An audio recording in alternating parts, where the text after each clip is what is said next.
Hello, my dear friends. Prime Minister Benjamin Netanyahu chose the name for the invasion of Iran that took place a month ago, and he called it Kalavi Yakum, the Operation Rising Lion, based on the pasuk in this week's Parashat Balak. Came Am Kalavi Yakum Uka'ari Yisnasa. Bilam, who wanted to curse the Jews, but HaKadosh Baruch Hu forced him to give them a blessing, said, "Behold, the people will rise like a lion." Haim am kalavi yakum ka'ari yisnasa. And Netanyahu borrowed that phrase, kalavi yakum, a rising lion. I assume you probably saw the iconic picture of Benjamin Netanyahu, the prime minister, standing at the kotel before the invasion took place, putting a kvittel into the kotel.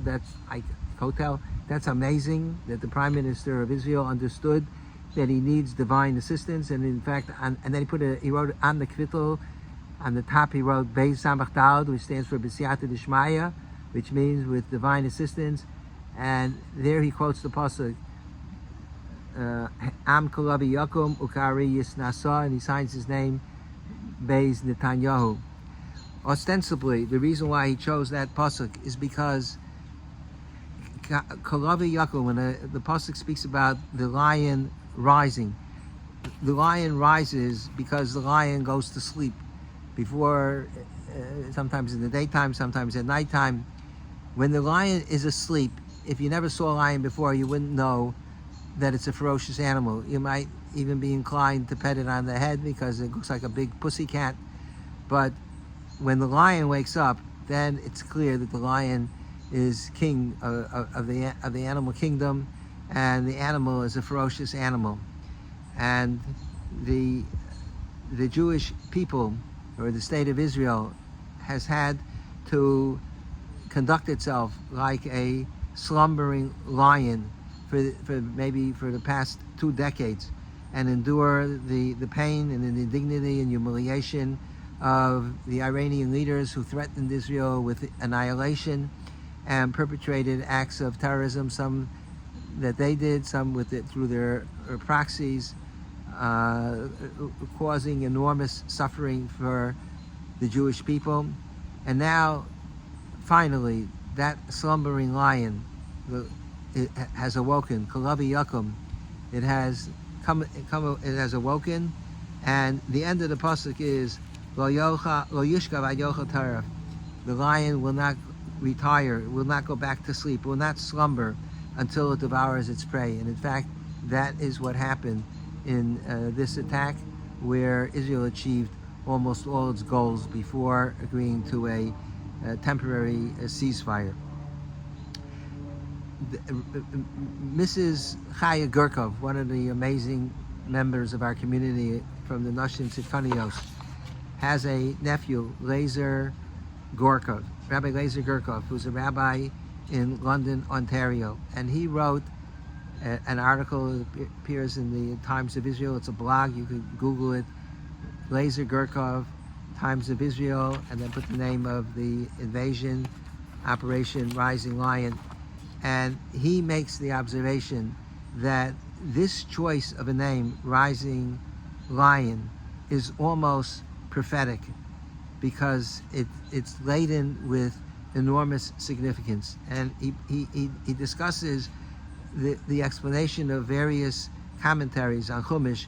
What is the significance? Why are the Jewish people compared to a rising lion? So one of the most striking explanations is that of the Ibn Ezra and Rabbeinu Bechaya, who were two major commentators from the Middle Ages on Chumash, and they make the following statement, that when the Jewish people went to battle Midian, Bilam was representing Midian, so the Jews went to war against Midian. So it was Lo Nishma Milchama Kamoa. It was unheard of, a battle like that.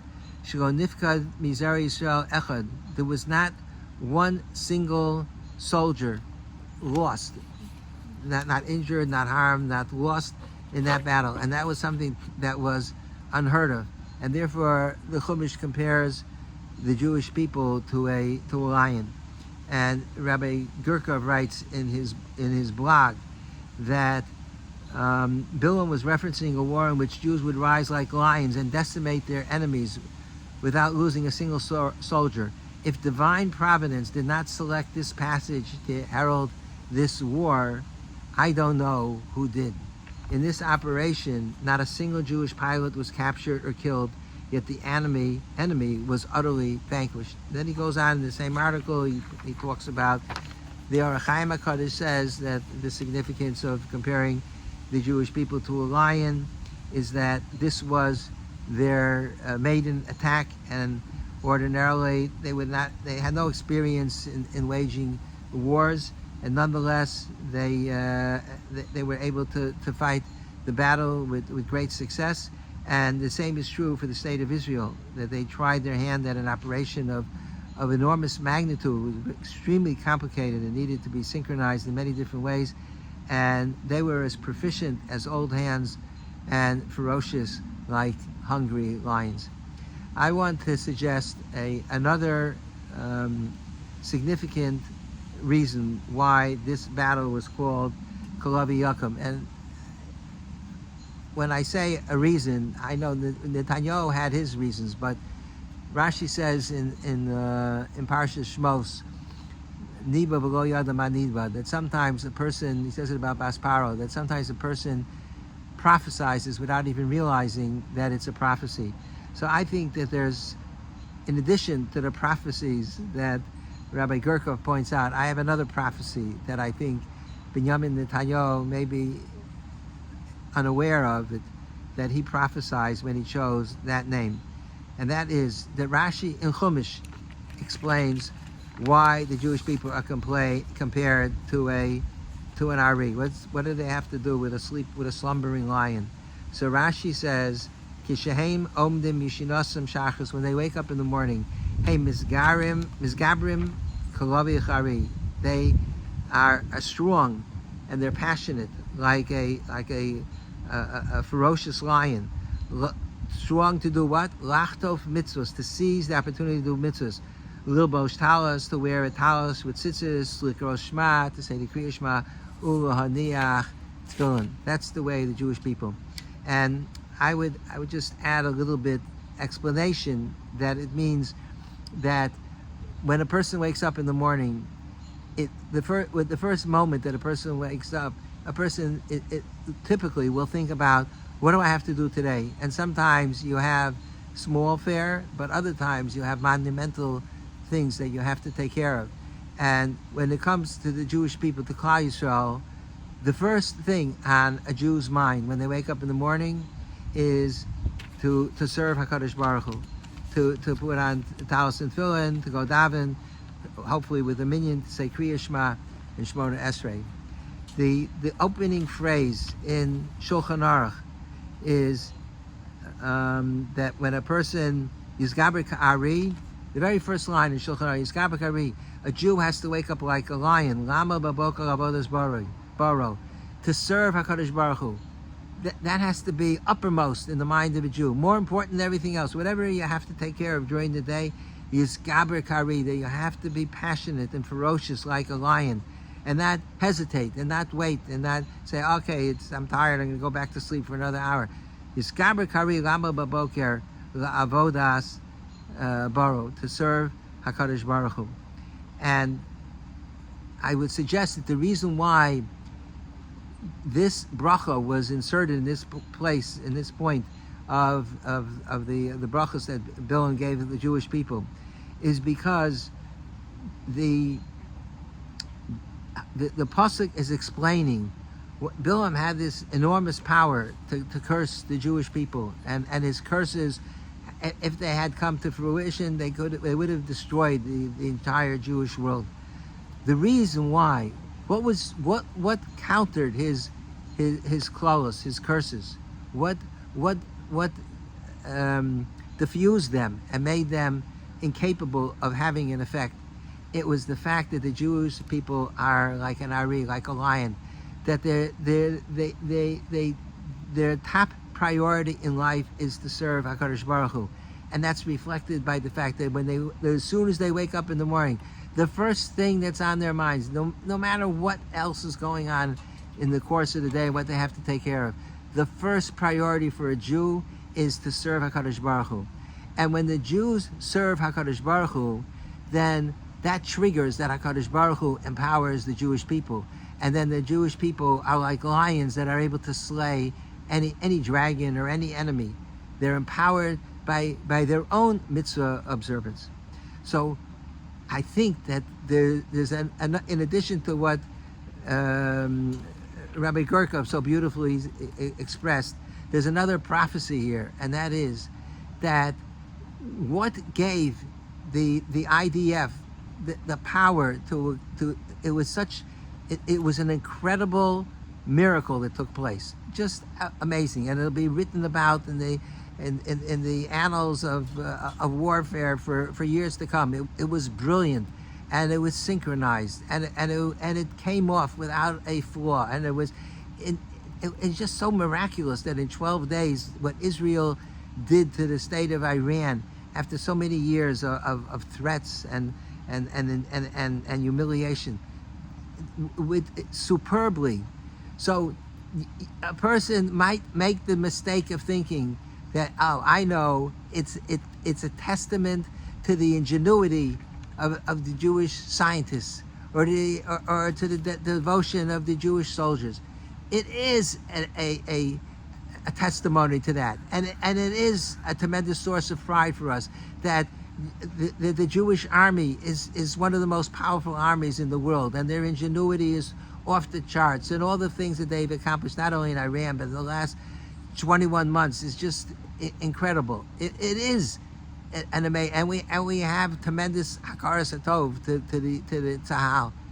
But underlying it all, what empowered that effort is the fact that the Jews are like a lion, that they wake up in the morning to daven and to be chotef mitzvahs, and they're like a lion, ferocious in their desire to fulfill the mitzvahs, because the highest priority for a Jew is to serve HaKadosh Baruch Hu.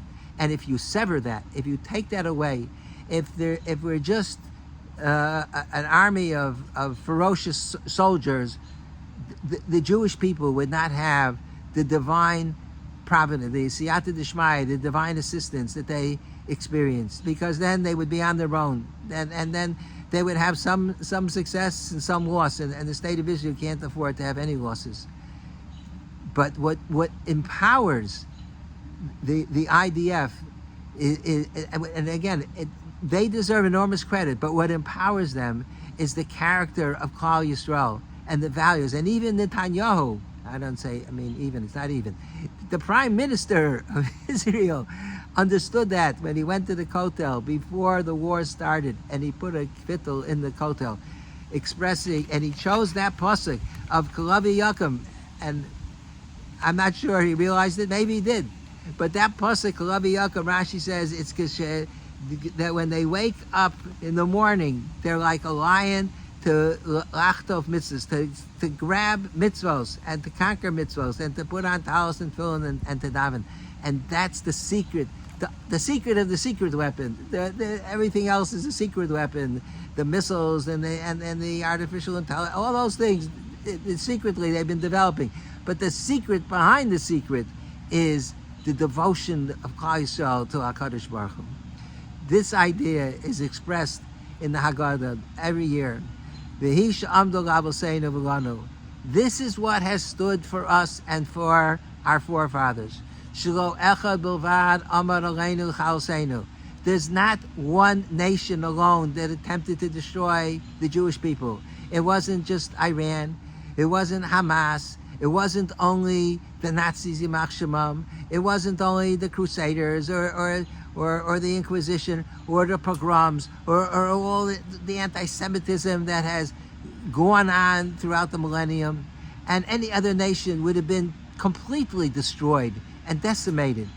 It's the greatest miracle that the Jewish people, without a land of their own, managed to survive all the enormous hatred. And you see, by the way, Bilam is one of the early anti-Semites.